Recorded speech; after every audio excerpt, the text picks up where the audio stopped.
Hi everyone, and welcome to the channel for a look back at some of the highlights from the past year.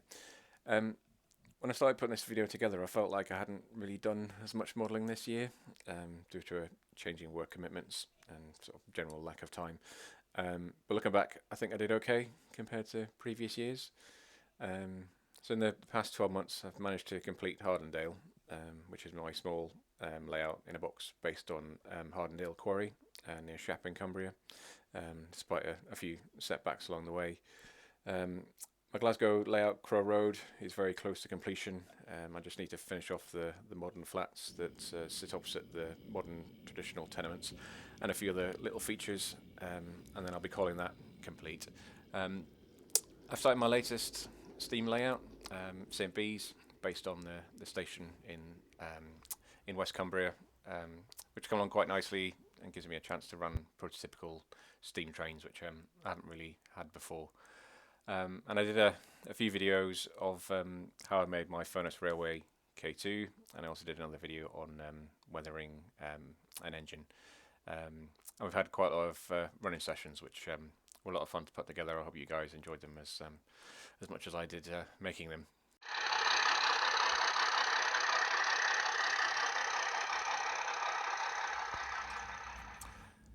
Um, Also in this video, I'm going to have a look ahead to what's coming up. As ever, when I finish all my layouts near completion or I finish them, thoughts turn to what next.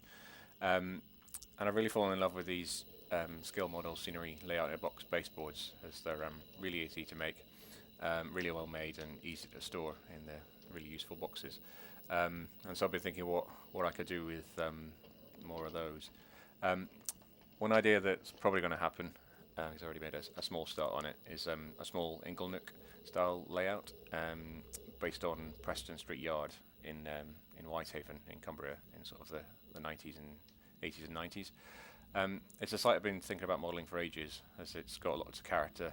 It's quite a rundown site with an old furnace railway goods shed at the end. Lots of overgrown track, but then you got the contrast that with the lovely colourful tank wagons and the sort of rail freight liveried locos that were working there, sort of unloading those tanks for transport up to Marshall and Chemical Works. So yeah, I think I'm going to crack on with this one. Slightly earlier than Preston Street, but round about the same area. Actually, just at the top of the hill from Preston Street Yard is Corkickle Brake, or as was back in the sort of the 1980s, I think it ran till to 1986. So this was an incline railway where loaded wagons from Marshon Chemical Works would be lowered down the brick and taken out down the incline, and then taking the unloaded wagons back up. And there's loads of photos and videos on the internet you can find. I'll put a couple of in the description so you can see what I'm talking about. And at the very top of the incline, there was a small marshalling yard that would make quite a nice little layout, I think.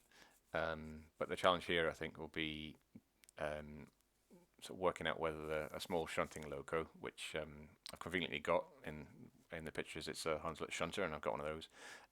Will it reliably work over the triple points at the head of the brake? So that's a bit that I need to test before cracking on with this one.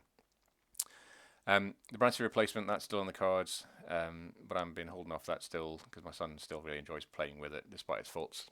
And replacing it will take quite a lot of time and effort because it's quite a big space to fill, and I want to do a good job with it.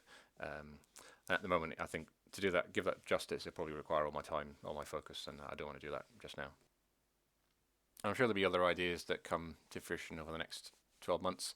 Maybe like a Workington station layout on the same sort of board as St Bees, or kind of a Salterbeck 3, so combining that sort of loco stabling area that I made on my Salterbeck layouts with a continuous run, perhaps. I'm thinking about Whitehaven Docks as well, another really characterful place in the area. Again, somewhere else that the Hunslet shunters ran, but you could also do some austerity steam engines or something like that along the docks as well.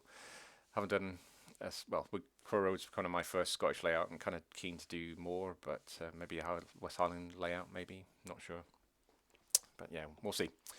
Anyway, that's kind of enough waffling from me. But I just want to say before I finish, a kind of big thank you to everyone who's watched, liked, commented, and subscribed to the channel over the past year. I do really appreciate your support, and yeah, hope you enjoy this video, kind of as a look back and a look forward. See you all next time.